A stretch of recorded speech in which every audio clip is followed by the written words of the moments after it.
2 años después, frente al pelotón de fusilamiento, el coronel Aureliano Buendía había de recordar aquella tarde remota en que su padre lo llevó a conocer el hielo.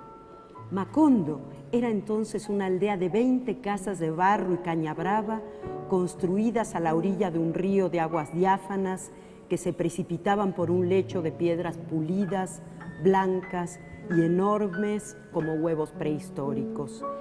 El mundo era tan reciente que muchas cosas carecían de nombre y para mencionarlas había que señalarlas con el dedo. ¡Ay, chicos! Sandra, bienvenida. Hola. Qué novela, Hola. ¿verdad? Este es el comienzo, yo digo que no de una novela, este es el comienzo de un mundo. Sí. Del mundo maravilloso de 100 años de soledad, del mundo de Macondo, que como bien dijiste, Liliana, se cumplieron ayer 50 años de haber sido publicada. Fíjense que la historia es maravillosa, porque cuentan... Nace mucho antes, que, ¿no?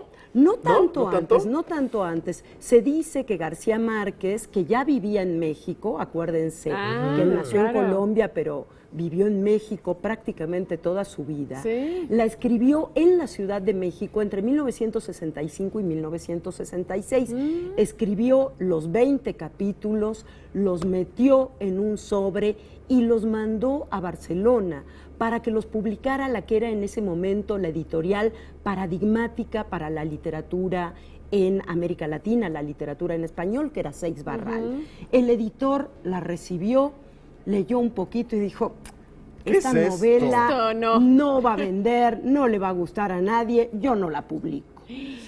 Frente a ese rechazo, este joven escritor, periodista colombiano que había nacido en un pueblo maravilloso, del que ya hablaremos, que se llama Aracataca, dijo, pues probemos otro, ¿no? Claro. Y entonces la mandó a Buenos Aires.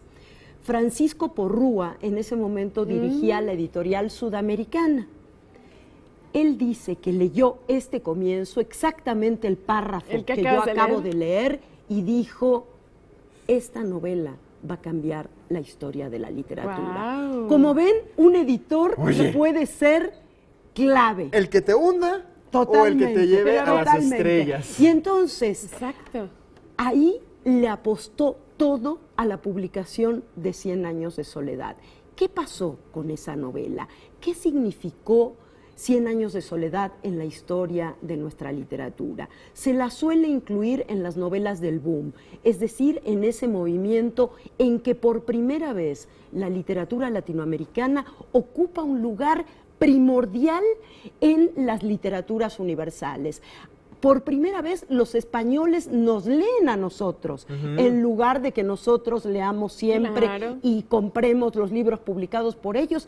Ahora los escritores del boom, García Márquez, Carlos Fuentes, Vargas Llosa, Cortázar y todos los que ustedes saben, se convierten en los escritores leídos. Son jóvenes, son propositivos y hay en 100 años de soledad la fundación de un universo. Por eso yo digo que es un mundo. ¿De qué trata?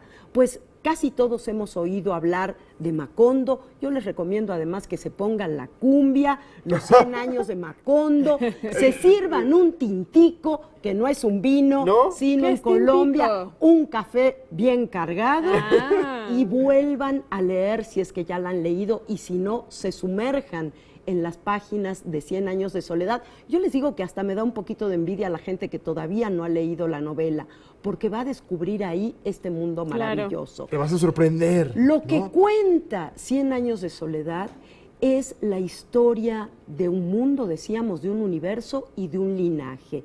El linaje de los Buendía. La familia Buendía, dicen los colombianos, podría ser cualquiera de nuestras familias. Claro. Él crea este sitio que en realidad se ha vuelto más real que muchos sitios reales, Macondo. Hay muchos pueblos que dicen, Macondo en realidad es este es idéntico a lo que cuenta García Márquez. Pues en realidad lo que hace García Márquez es juntar varios elementos de pueblos colombianos y crear este pueblo de Macondo. ¿Cómo surge Macondo? Macondo surge a partir del matrimonio de una pareja de primos, José Arcadio Buendía y Úrsula Iguarán. Alguien les dice que, como son primos, si tienen hijos, sus hijos van a nacer con cola de cerdo. Entonces Sí. ellos tardan un tiempo en decidirse, finalmente se van, se alejan, fundan este pueblo de Macondo y van sucediéndose 17 generaciones de Buendías a lo largo de 20 capítulos. Los nombres se repiten, seguramente ustedes lo saben, hemos escuchado hablar de Aureliano, de José Arcadio, que se van repitiendo, ¿no? Úrsula, Amaranta, Remedios, y las historias empiezan a tener una cantidad impresionante de elementos que algunos llaman fantásticos, pero que los latinoamericanos a veces creemos que son nuestra propia realidad.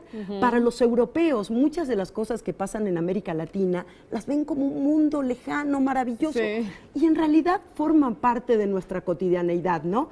No digo que sea costumbrista, en realidad, con 100 años de soledad surge eso que llamamos el realismo mágico o lo real maravilloso. Y es que en ese mundo cotidiano aparecen elementos de la fantasía, pero están absolutamente interiorizados y vueltos parte de esa realidad. No llaman la atención, no son raros. No es raro que pasen, fíjense, inundaciones, sequías, guerras entre liberales y conservadores. Se dice mucho que en realidad toda la historia de América Latina puede ser leída a través de la historia de los Buendía en 100 años de soledad.